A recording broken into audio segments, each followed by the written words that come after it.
Sada molim poštovanog zastupnika Nedžada Hodžića vezano za današnje prisjećanje na žrtve Srebrenice u ime kluba nacionalnih manjina u Hrvatskom saboru. Zahvaljujem gospodine predsjedniče Hrvatskog sabora, uvažene kolegice i kolege. Dakle, ja ću danas na sasvim neku drugu, ali staru i tužnu temu. Naime, 11. je srpanj, dan kada se prisjećamo žrtava Srebreničke tragedije, dan kada izražavamo svoj pijetet žrtvama genocida i dan kada izražavamo svoj sućut članovima obitelji srebreničkih stradalnika. Danas će u Srebrenici biti pokopani posmrtni ostaci 175 žrtava koje su pronađene i identificirane tijekom proteklih godinu dana.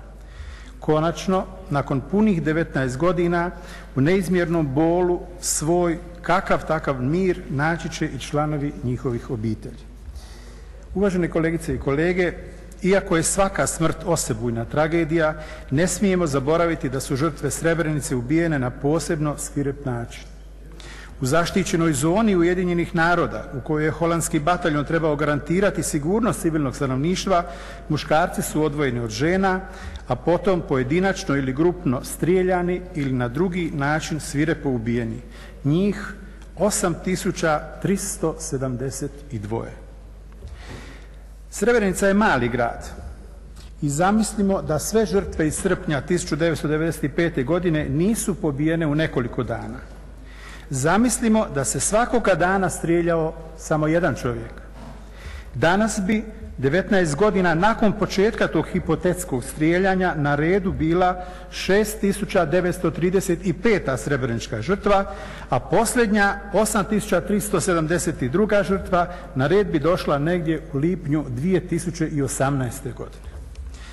Uvažene kolegice i kolege, svjestan sam morbidnosti načina na koji danas govorim u ovom Visokom domu i stoga se ispričavam i vama i obiteljima srebreničkih žrtava, ali i obiteljima svih nedužnih žrtava diljem svijeta. No osjećao sam potrebu da sve nas potaknem na razmišljanje što je to rat i koliki je razmjer ljudske tragedije koju rat sobom nosi. Srebrenička tragedija je bila točka na i ratnih razaranja na ovim prostorima u periodu 1991-1995. godina prošlog stoljeća, u kojima je stradalo u Bosni i Hercegovini i u našoj zemlji Republici Hrvatskoj više od 110.000 ljudi. I nastavit ću u morbidnom tonu. Preračunajmo sami koliko bi trajalo ono hipotetsko strijeljanje jednog čovjeka dnevno u Srebrenici ili nekom drugom gradu, u Srebrenici ili u 100 drugih gradova, malih ili velikih, sasvim svejedno. Rezultat tog računa je smrt, kolegice i kolege, ljudska smrt. Ljudska smrt. Iz Srebreničke tragedije niti Europa niti svijet nisu izvukli nikakvu pouku. U proteklih 19 godina u kojima nismo uspjeli niti pronaći sve srebreničke žrtve, u svijetu se, nažalost, svih ljudi na planetu i na sramotu politike, odnosno posla kojim se upravo mi bavimo, dogodilo na stotine novih ratova u kojima se u milijunima broje nove ljudske žrtve. Teško je sve pobrojati, ali se sjetimo samo nekih kojima danas svjedočimo. Sirija, Irak, Ukrajina, Bliski istok. A smrti su sve svirepije. Izvješća govore da su na jednoj strani ubijena 3 tinejdžera, a na drugoj jedan tinejdžer živ zapaljen. Koje god strani pripadali, rezultat su 4 nove stravične ljudske smrti, 4 nove ožalošćene majke, ožalošćeni očevi, braća i sestre. Uvažene kolegice i kolege, moramo postaviti pitanje samima sebi, kolegama u Europskom parlamentu, ali i kolegama u parlamentima diljem svijeta. Zašto i do kada?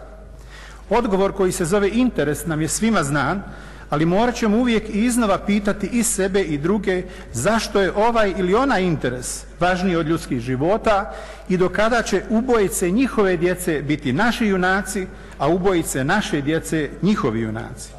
Moramo se zapitati kakva je uloga demokratskog svijeta kojem i sami pripadamo u općoj ljudskoj tragediji koju svjedočimo. Moramo se zapitati nije li licemjerno načelno se i glasno zalagati za osnovna ljudska prava i slobode, a istovremeno u tišini svjedočiti nevjerojatnoj destrukciji ljudskog roda u kojoj najrazvijenije demokracije kojima i sami težimo nisu nimalo nevine.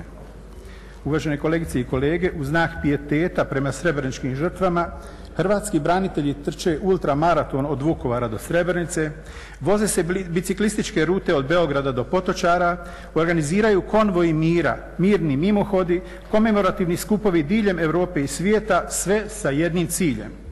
Stoga vas na kraju pozivam da i mi iz Sabora Republike Hrvatske uputimo poruku o besmislu ratovanja, da uputimo apel za mir i da se pridružimo osnovnom cilju svih ovih manifestacija, da se tragedija Srebrenice ne smije zaboraviti kako se nikada, nigdje i nikome ne bi ponovila. Hvala lijepa poštovani kolega, poštovane kolegice i kolege. Dobro je da smo se prisjetili žrtava Srebrenice i drugih nevinih žrtava u svijetu. Uvjeren sam da dijelim vaše stajalište i da možemo zavapiti ne ponovilo se.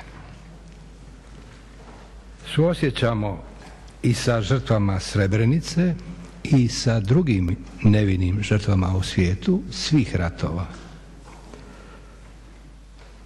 Naravno, suosjećamo i sa bližnjima, pa i sa našim nacionalnom manjinom Bošnjacima.